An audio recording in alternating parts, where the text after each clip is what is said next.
Yes, good morning, good afternoon, good evening, wherever you're watching from. Mariam, the ladies guide, your emotional wellness guide. Every Friday talk about the things that money cannot buy, but which makes life worth living, your emotions. Today, let's talk about categorizing relationships. Categorizing men in your dating relationships, because choice of a mate is the number one cause of failure in your life. If you choose wrongly, you're likely to fail in life. So then let's look at the different categories of men in the dating pool so that you know who exactly to choose, basing on your needs. She's a lady, she's a Cancer. Previously, we had a simple guide for broken relationships. We gave you the 4 simple ways on how to manage a broken heart and how to manage a broken relationship in case you want to move on in life and in case you want to handle the relationship at its evening in a very organized way. So if you missed, we gave you the easy way, the hard way, the hardest way, and the most important way on how to handle that issue of umutima gumenye. Okay? So we noted that people who are in broken relationships most of the time can hang in on relationships which are not even promising anything because baba basobedwa on how to move on from this level of relationship to the next. Because remember, we say that at the end of the relationship, make sure that you end well. When you don't end well in a relationship, it can tarnish your future relationships with other people. So kindly find the link in the description section below in case you missed and see what transpired last week.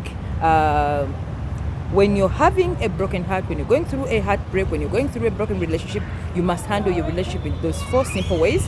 Then you are ready to move on the next level of your development. Life is a train, some get off, some get in, we are like a bus stop, okay? So don't hang on any relationship if it's not leading you to the right destination, okay? Don't be hanging on something which is not moving you to the next level of life, okay? Because relationships are there to make you happy. Relationships are there to make you fulfilled, not to make your life hard. That's not the reason for love, okay? Love is a resting area. Love is a place where you need to find yourself, to grow, to enjoy life, to give life worth, that kind of enjoyment, but not to treat relationships like a cage, a hell, a place where you cry, Those are days gone. Now we have love doctors, we have psychologists, we have counselors, we have, the world is full of everybody who knows about something about love. Okay? So tewali kwekwasa nti oli mu relationship eganye n'ogyesibamu, toyina wakulaga kuba tebakugambe tomanyi. We put this content for you to grow you, Mariam Naguja, the ladies guide, and that is the reason for this channel, to improve your emotional wellness pertaining love matters.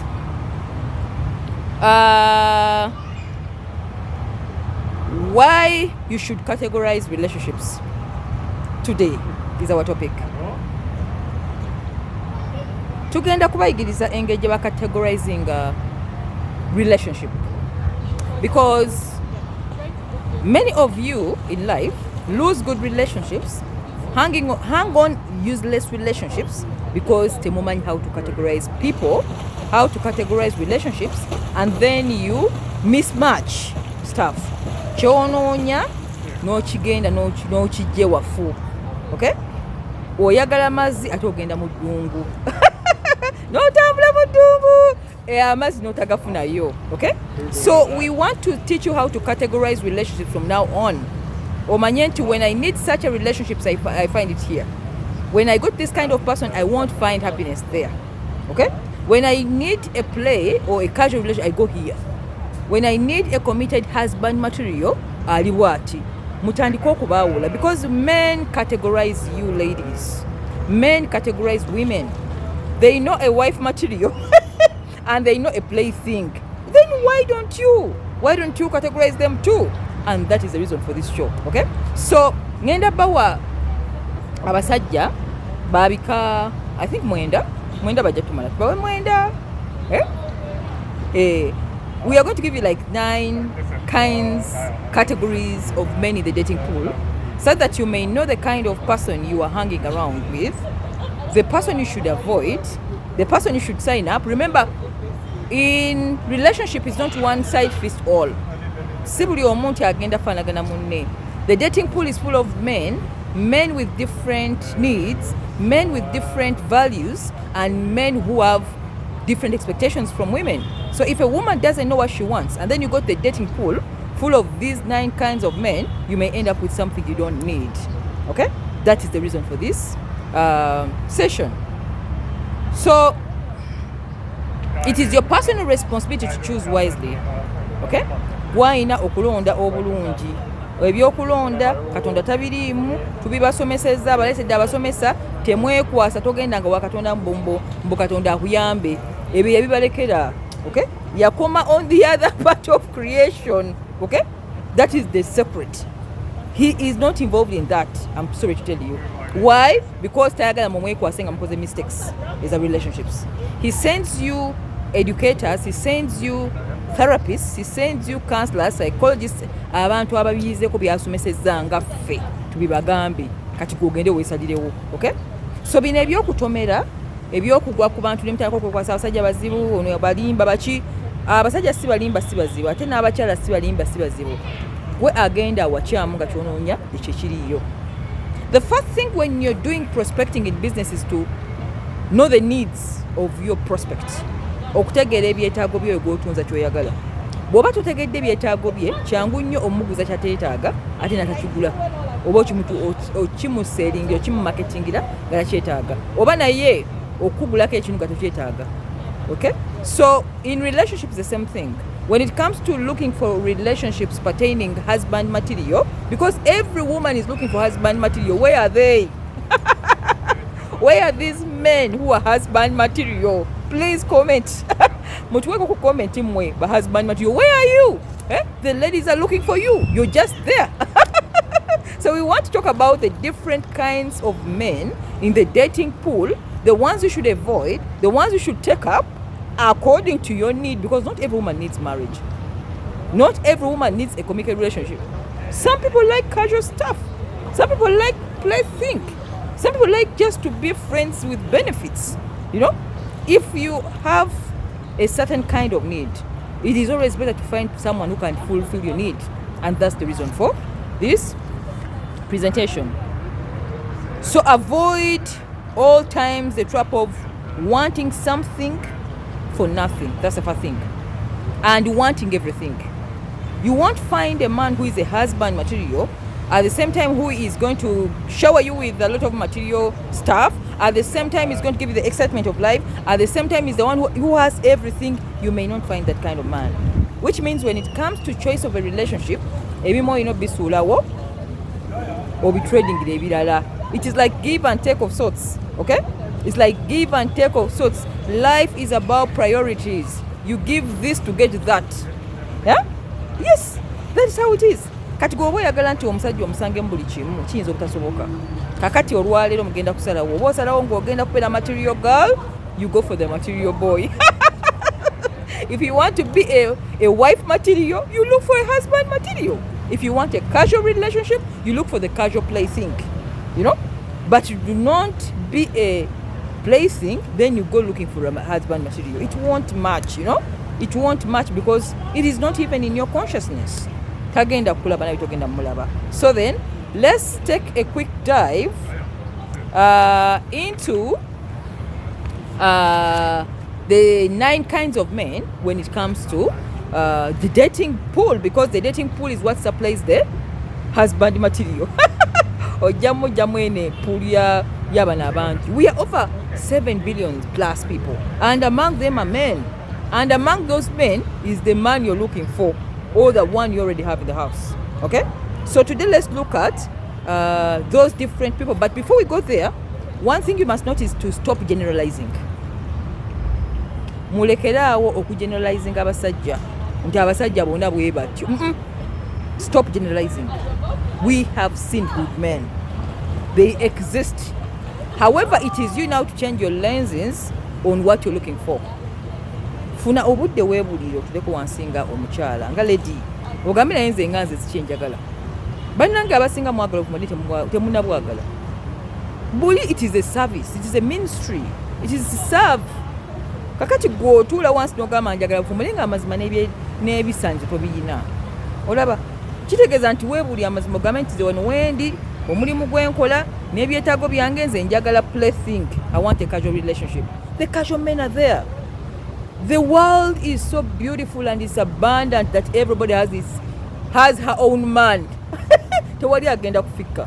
Men are few, women are many, but the beauty of it all, even those few ones, mulimu ba husband material, mulimu ba exciters, mulimu ba narcissists, mulimu ba casual, mulimu ba hookers, bonna bali mumwe, okay?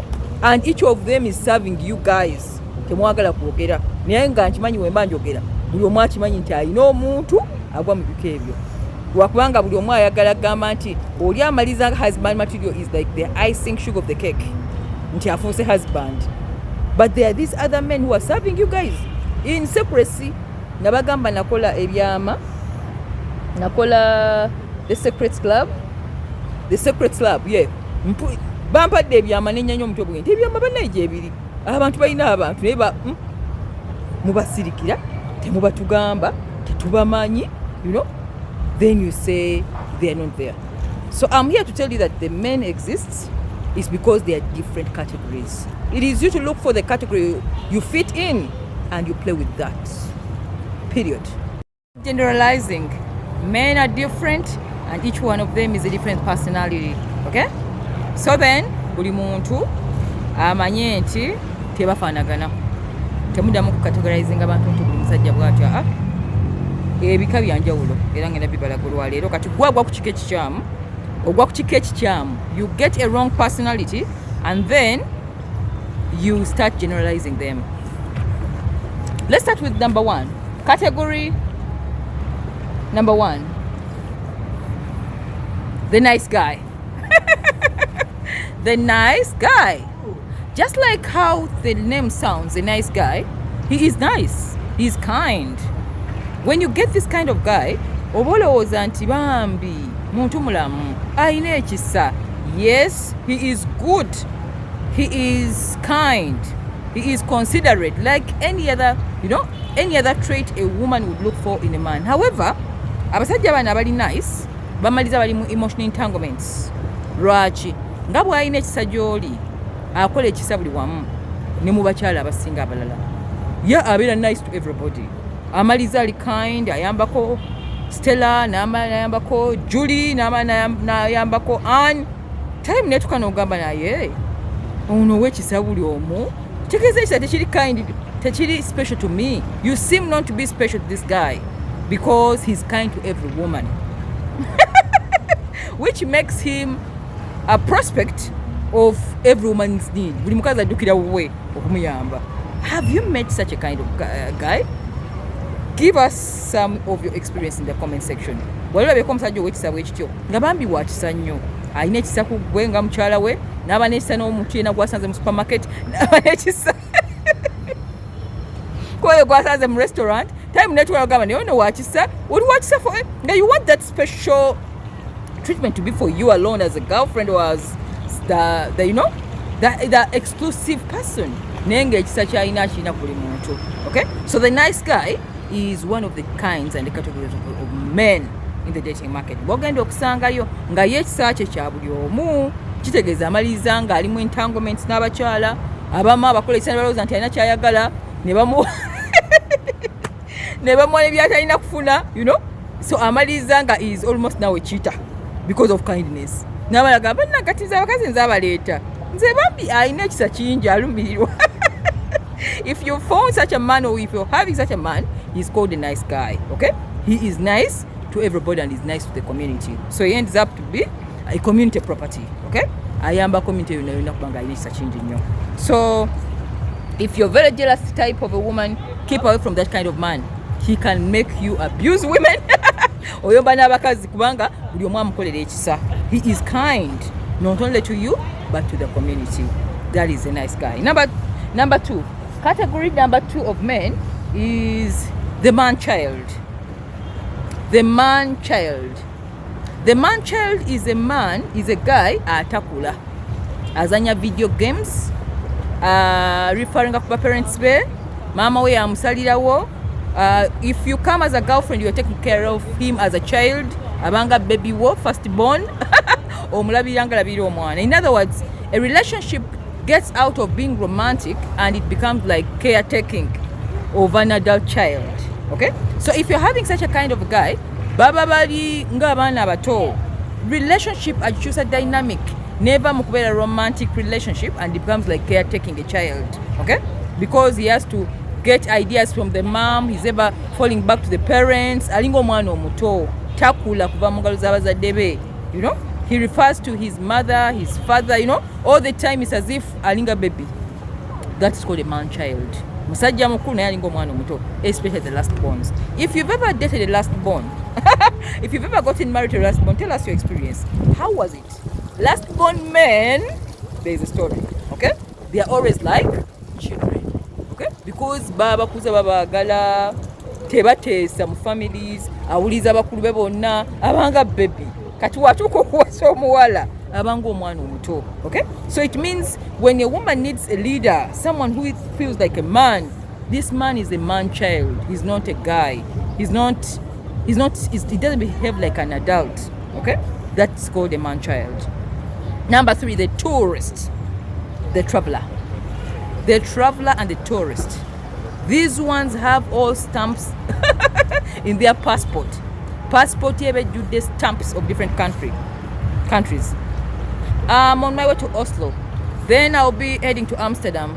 Then after Amsterdam, the last quarter of the year, I'll be in France. If you're relating with a man who is a traveler, who is a tourist, be ready to always take a first class flight to nowhere.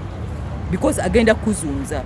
You will never establish yourself domestically because everybody can move. Jalaga jolaga. Bagenda Oslo nga mugenda Oslo. Wadde France nga muda France. Well, you know, travelers also have a problem in relationships.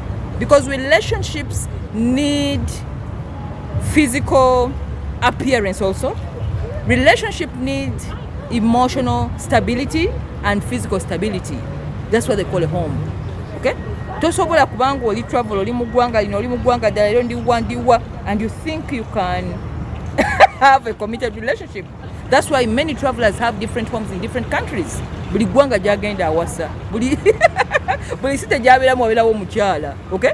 Because it cannot allow them to form stable relationship. So if you are interested in adventure, you like seeing different lands, you like seeing strange people, different languages, nga nawe uli waganyo traveling, that is your match. But if you're someone who is looking at commitment, stability, building a stable home, a traveler, a tourist may not be your type of man. So womugwako nga muli aeroplane agenda mu Oslo noloza nti ofunye guy muba mukyali mu Oslo nga gamba now I'm on my way to France in the next week. I mean, aba akyali France eyo nga nayo he is traveling and is having adventure.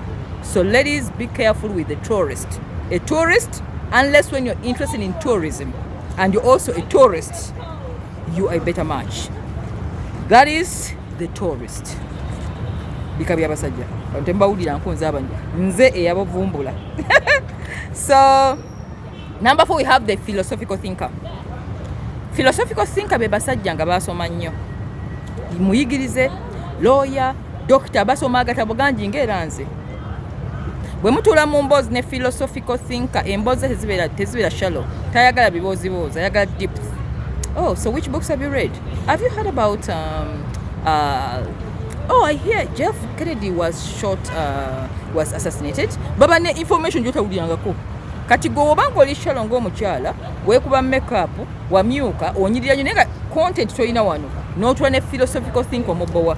At the end of the day tuli omu atunira munne bw'ati. Ayogera bitabo, gw'onyumya percentage ya mwenge. Nti I think guli omwenge gulina percentage eri waggulu, guli kukwata tebagala biboozibozi ebyo. Philosophical thinker, we need depth. Tonteeka mu mboozi za mwenge. Tonyumiza simanyi abangi bakoze bitya. We need to talk value. So philosophical thinkers, including me, nange ndi awo kati. we need conversation with fellow philosophical thinkers. Nti wenjogera akatabo tuklikinga. Oh, have you seen how this person, the documentary was made? Bamu documentaries kati go batononyereza nogamba mbogenda mu dating, please spare your evening for other things. Go swim. Go watch a movie. The philosophical thinker is easily bored by conversations which are not depth. Obwongo aba yabutekamu ebintu bingi n'asoma ebitabo bingi nti ayagala depth of conversation. Tayagala bintu biri kungulu. So no matter how beautiful you are, no matter how nice looking you are, no matter how big sized hips and bums you have, a philosophical thinker may never say that. Because their inside their system is more intellectual. So they need intellectual conversations, and your relationship is as if it is an intellectual kind of play, nothing like shallow conversations. So then, lady, if you're interested in philosophical thinking, you better do enough research. I mean, in philosophical thinkers. Bobo yagala omusajja w'ekika kyo kyogenda osome nnyo. Noonyereza nnyo ajja kunyumira. Bagala nnyo emboozi eziri deep. That's why many men who are powerful don't marry beautiful women. Because if you're beautiful and you're not well learned, you can't sustain that conversation. Mwogera ne mutugeseera nga olina muwa kyayagala wekiggwa ne musirika. Nagati ekikyo oyinza okuŋŋamba. Emboozi neggwayo. Emboozi wemala okuggwayo. Boredom setting. Those are philosophical thinkers. So that is number 4 category, the philosophical thinker. Number 5, the casual dater. Casual dater. Casual daters, guys don't want to settle down. They don't want anything serious, just casual. In fact, they even tell you, mubanga abasaga nga mutandika nagamba nze ebyokuwasa ebitombuulya naawe. Aba akwana naye ayogerako ekigambo kiri. Akwana amala agamba naye love gyeri ddala. Ebyo love tombuulira. Naye ng'ate akwana. Mugamba Katonda akwana aze kuŋŋamba ki? Y'omu yakwana y'omu agamba love tombuulira. Love teriiyo. Ebyo love kano mugamba oba ngayagala omubuuza naye oki ky'otegeeza n'osirika. Bakyala ng'osirika. Naye abamaze okugamba that is a casual dater. They want casual stuff. They are satisfied with casual stuff. When you're looking for a husband material, that's not your type. He is a casual dater. He's interested in casual dating. So you cannot bring serious stuff in casual. So then, if you're a woman interested in play, ngoyagala kuzannya muko, toyagala nawe bya serious, toyagala bya serious stuff, then the casual dater may be your type of man. You can choose that one. Mugende mwezanyire mwembi. Okay? The bad thing is when a casual dater gets somebody who is serious for a relationship, or a serious relationship, then it doesn't match. Okay? So casual daters are not looking for anything serious, and there are many in the dating pool. Remember I told you the husband material is 40% of the dating pool. But ono nnyo abagala ekintu ekyo ky'okubeera with a life partner. Very few, for many reasons I shall tell you as time goes on. Number 6, we have the narcissist. Abo twabasomesaako dda. The narcissistic personalities. The cocky, arrogant, self-centered, God's gift to the women. Okay? Self-absorbed. You know, the playboys. You know, the people who love women, but the way they approach love is play. Okay? Narcissists are good lovers because without the narcissist, mukatale twanyumizwa no love. Sirowooza. Narcissists banyumisa love olw'ensonga they make love seem like a job. Okay? It's as if every day the sun rises and sets. A narcissist thinks about love in the morning and it ends with love in the evening. Boba gufula mulimo. Not like these other serious men. The serious men have to discuss business, work, etc. But the narcissist, when you love a narcissist, it's as if Monday to Friday, it's a job to love him. Okay? So narcissists treat love like a game. Okay? If you missed our video on narcissism, go to the description section below and find our video on narcissistic personalities. Or type in Google, in YouTube search engine, Mariam Naguja narcissist. It will give you all our information on narcissism. Beisa batya, bava wabino ebasomesa, and how narcissism came into play as a personality in love and in dating. Narcissist, that is their story.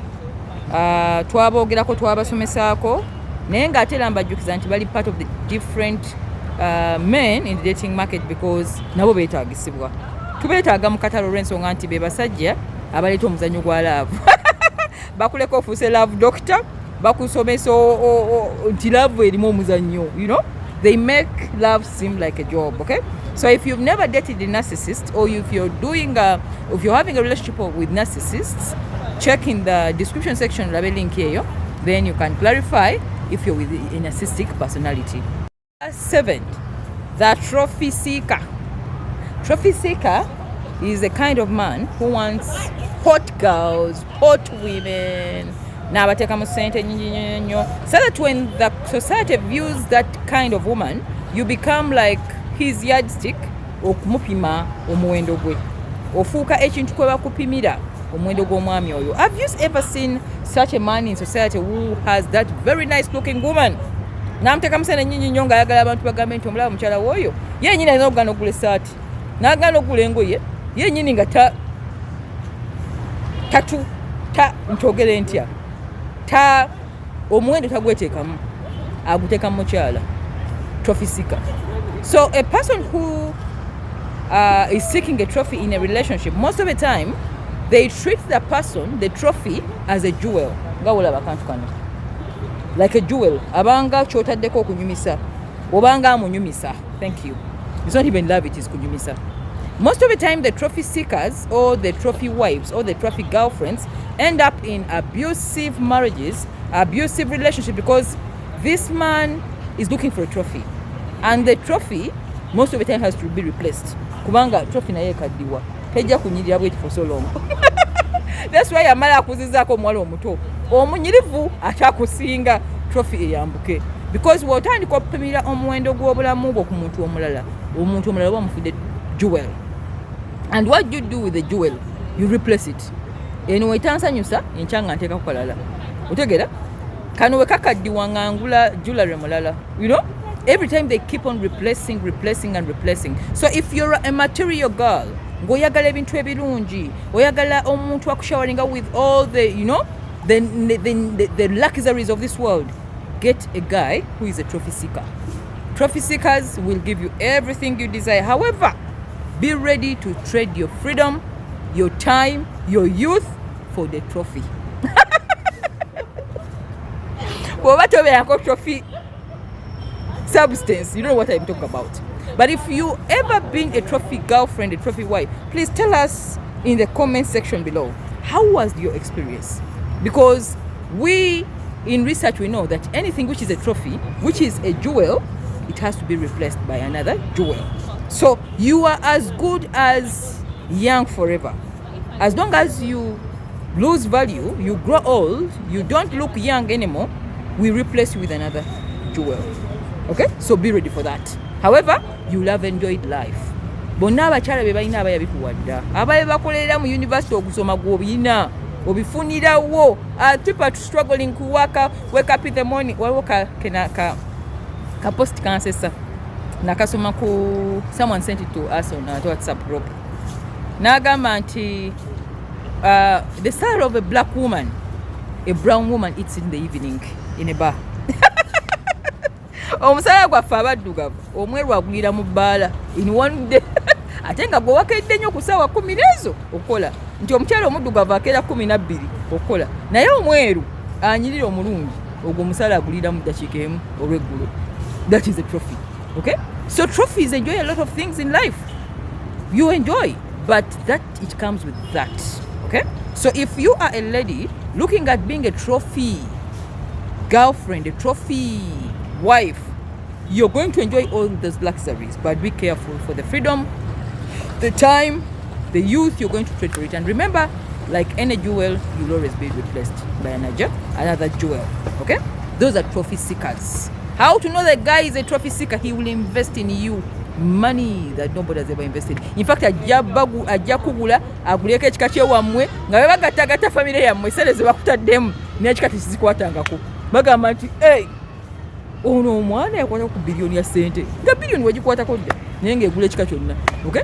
That is a trophy. It's a trophy man. Okay? Ayagala nga otukula onyirira ye aba feeding, which is not bad. Like I told you in the beginning, guys, everybody is right. The trophy seeker is right. The casual dater is right. The narcissist is right. These are all different personalities in the dating market. It is up to you to choose where you belong and who you're going to spend the rest of your life with, and the person who meets your expectations according to your needs. Kati gwe ng'omukyala agenda mu katale aka dating ngomanyi ky'oyagala. Bw'oba oyagala bintu abo ba trophy seeker gye bali, noonya trophy seeker. Trophy seeker gw'oyagala tonoonya muntu agenda kuzza mu doyi sirina alindako omusala gujja, abo si bo weetaaga. Trophy seeker ye azibeerawo ayagala trophy yakuteekamu akwate bwate ekikopo agambe nti mukyala wange mumulabye wuuno mukkiriza nti ye oyo ye wange. So if you're a trophy girl, a material girl, the guys are there in the market. Look for them. Many of them who are willing to invest in you and make you their trophy girlfriend. However, the freedom is gone. Number 8, the pressure cooked. The paper clipper. It was a term that people really reacted back. Everyone was in paper clipping stuff. I saved women's life out of paper clippers. So I'll never forget that experience. And we are going to expound on it because everyone is asking me, if it's paper clipping on me, what can I do? Go to the how. The how is for members. Bobo yagala kumanya how to choose well, how to deal with the paper clipper, how to, all that is in the how, in the membership, ladies guide membership. We shall not provide solutions to you guys who are not members, period. Okay, so paper clippers twabakolera video number how to deal with them happily. Oyemena kuyomba naye mwe clipping a clipping awo mu clipping ogabe no naza simumanyi paper clipper ate ng'oli peaceful. Don't me go kuseka. Ladies, learn to laugh at what men do to you. Temudamu bakambuwali, you're wasting your time. Bali munsi y'endala yabwe endala. That's why we give you this information to help you obukugwamu obusungu. Muleme kukola busungu buyitiridde okubanga bakulimbye paper clipper akulimbye n'onyiiga takumalya na budde. That is his personality as a paper clipper, and there's nothing you can do about it.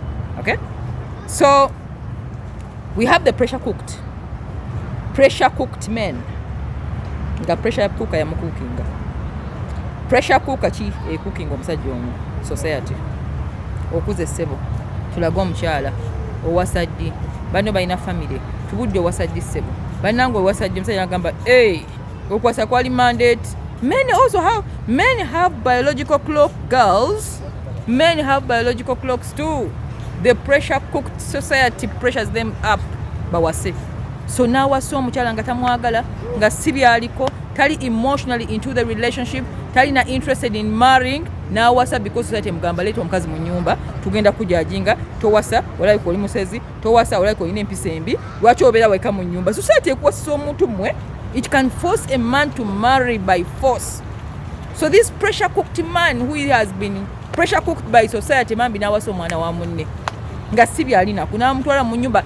Honestly, between you and this man, you know mwerimba. Ngana wala batalimu. Have you been in that kind of relationship? Have you been married to that kind of man before? Where he is marrying you, he is not even in love. Tayaga yabana kapira unazanya tennis neba name na agenda mu balada na budenga bucha. Pressure cooker ya mukuki nga nemuteka mu nyumba. Ne bamugamba otuse sebo kuwasa. Owozeze emyaka emekanta 35 omusajja alina okuwasa kwana twagala baana. Pressure cooker ya Mama society eyinza okuwasa omuntu gw'otayagala. I can't tell you my story, but at the age of 50, 52, yeah, njaba wandikira story where society cooked my pressure. Bang cooking. They cook you, and then you end up in something you don't. And then when you go there, like, what the hell is this? Society efunyemu ebyayo bo balidde ebintu nenga bakulese mu kintu okyota ina muna mutima. It is happening. So have you ever been cooked by society? Have you been pressure cooked by society over mare oyina okuzaala abaana tulinze baana anti omaze okusoma munnange twagala musajja. Julian twagala musajja. Rita Aisha twagala musajja munnange tukoye okulinda omusajja aliwa. Abaana ne bakola pressure unatwala omuntu nga tali mu emotionally, tali mu physically, talimu socially, talimu financially, nga all the dimensions of life are on zero, but she has been pressure cooked into love. It is happening, guys. So then these men are also pressure cooked by society. Ne bamu cookinga, ne bamu forcinga n'awasa omuntu katamulinako. Many marriages are not in love. Many marriages are not on a foundation of love. They were cooked. Then someone gets in nga si kyalimu. N'olaba obuzibu obuli awo. You're sharing a home with someone where there's no love. It is difficult. Okay? So pressure cooker in relationships is a lot. When you find a pressure cooked man, ebanga limuweddeko, nomubuuza, why are you marrying me? I'm marrying because all my friends are married. Huh? I'm marrying because my mother needs a grandson. Eh? I'm marrying because baby, when someone wants to say I do, ask them why. The why answer is where you are going to roll in for quite a long time. Because the why, there's a book called Start With Why by Simon Sinek. Tandika na lwaki ompasa banaye muveeyo okubuuza tomala gayingira nti oli agambye nti tuwase ndoze. Not all relationships are started on love, and not all marriages are having love in it. Many of them, it's on responsibility, time. Namufunisa lubuto tuso okuzaala emyaka giweddeko ebintu ebigwako. Kati omwami ngoyo watuuka myaka 5 n'agamba lwaki bankuukinga bino bikibi banteeka ng'atandika kukyuma bayagala. You people, there is nothing as bad as somebody living with you when they love someone else. Ng'omutima guli walala, omubiri guli wano, my body is here, my heart is there. It is very, very, very totalizing in the brain. So then, a pressure cooked man is not a good person. If you are looking for emotional fulfillment, if you're looking for emotional connection, if you're looking for a love relationship which is fulfilling, he's not the man for you. However, if your biological clock is ticking, obudde bukuweddeko naawe omukyalo oyagala muntu akutwala, biological balance olaba obudde buggwako n'ogwa ku pressure cooked, naawe obudde buweddeko, awo omupiira mbugusamba bulungi, kuuka bagikumye, ono obudde buweddeko, awo obufumbo bunyuma, because mwembi mwefumbi, mwina pressure ebakuba. Naye okugenda mu kibuga gwe pressure tekuba, oli emukuba n'akuyingiza ekintu kubanga ye obudde bumuweddeko, ayagala kuyingiza muntu mu nnyumba. Bannange mbabulire, there is nothing as bad as living with someone who is not emotionally in it. If you've ever been in a relationship where there is no emotional connection, please tell us below, how was your experience? Kyaliwo mu bufumbo obwo, kyaliwo mu relation nga omuntu alimu ng'omukyala takuliiko. In fact, asonga gamba kanzeemu kube neerabira, n'akwerabira n'omukwano ogamba mukwano wabadde ogambye nti nsonyiwa mba asita owulya ng'omuntu akwerabira ng'akwerabira, asita olaba nga their dreams are being shared with someone else, nga ali naawe with the body, but they are dreaming with someone else. Think twice about that relationship. By the way, it doesn't matter how much you push, it doesn't matter how long you push, it will end on the flight to nowhere. First class jojo boarding to nowhere. You will live tired, heartbroken, lost, used, tired, hungered, because you made the wrong choice. So then before you move into relationships with this man, ask yourself the rightful questions. Are you pressure cooked? Are you with someone you love? Are you with someone who loves you? Are you on the same boat? You know? Do you have the same values? Webulira amazima bannange. Pressure cooker ne wena cooking ne ba cookinga. Society ne kusindikayo naye ebintu bikyamu. Gwa agenda osula ng'okaaba. The society will not be there. Bajja kulya busukali bwo, bali obukoko, bali ebiki, nga bwe babireese. It will be you to be with someone nga pressure cookinga. Bali ba cookinga pressure, when pressure zikuba. Okay? Relationships are a very serious thing. That's why we said in the beginning, the cause of all failure in life is poor choice of a marriage mate. Don't be one of them. Okay? Choose wisely. Don't fall for pressure cooker. Pressure cooker no mubi nnyo. Nnyo. When they male. At least pressure cooker ebere kusaidia mukyala. Naye male gwe bakukinze. Nayingira atakirimu. Ajja genda asamba akapiira akulekawo. Akulekawo. N'agenda n'azannya emizannyo n'ajja saba mwenda ogw'ekiro. tolina mutwe gwe. It is very funny. Number 9, the husband material. The husband material. The men who are ready to take you for keeps. The one who are ready to take you for who you are.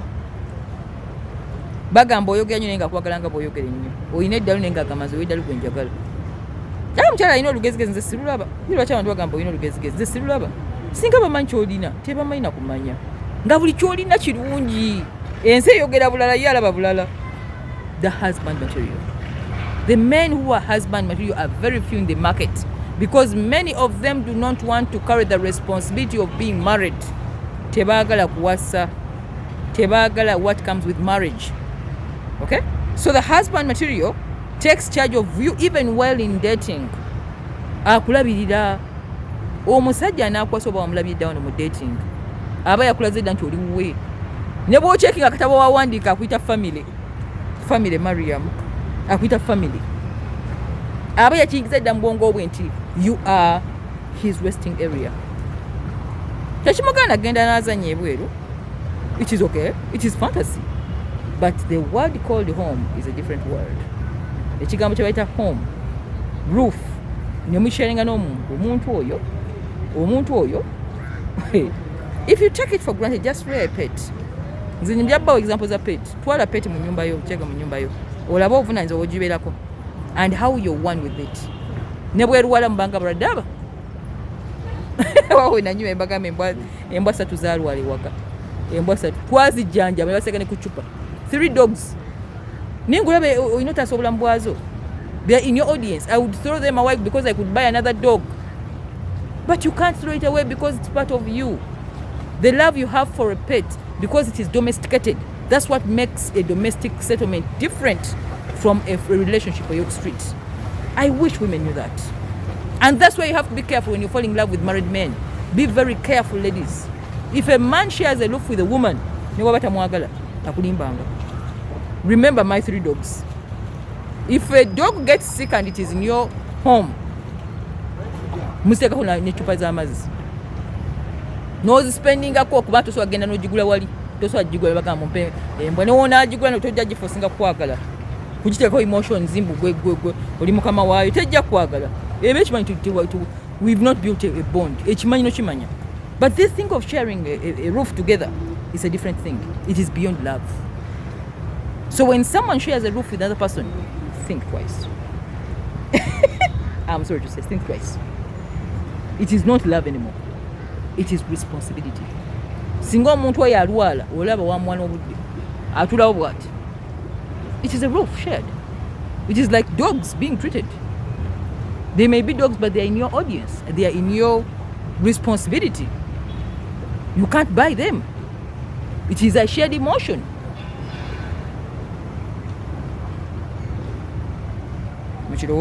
So husband material. They are emotionally mature. They talk less. They are proud of you. They are loyal to you because they are husband material. They plan the future with you. They accept you for who you are. They care about your family, your friends. It is different relationship, which leads you to that husband material.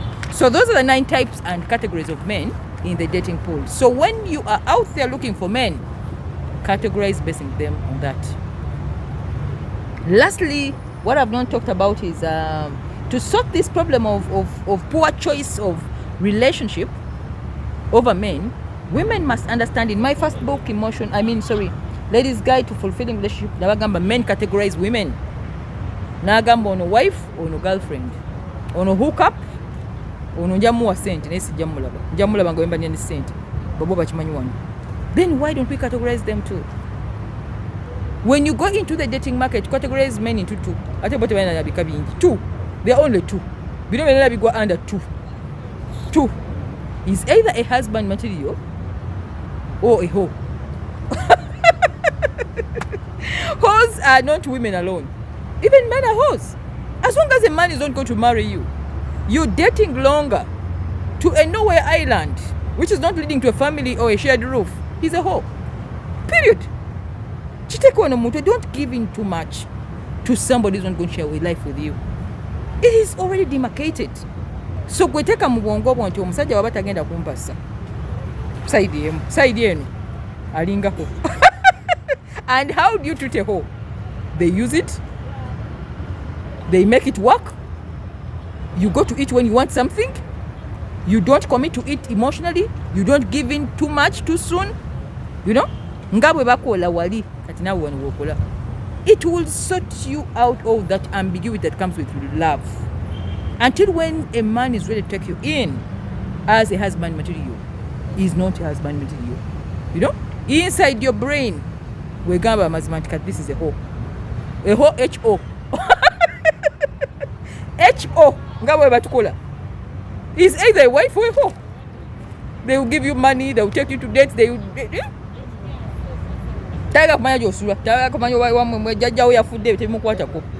He is not responsible for that. So even you on your side, stop being responsible for men who are not your husbands, who are not going to marry you, who are just prospects of love. I mean, they have a lot of choices. They have a lot of ways to change their minds to better things. All our children are going to be married to those men. You know, they don't grow. They have a life ahead of them.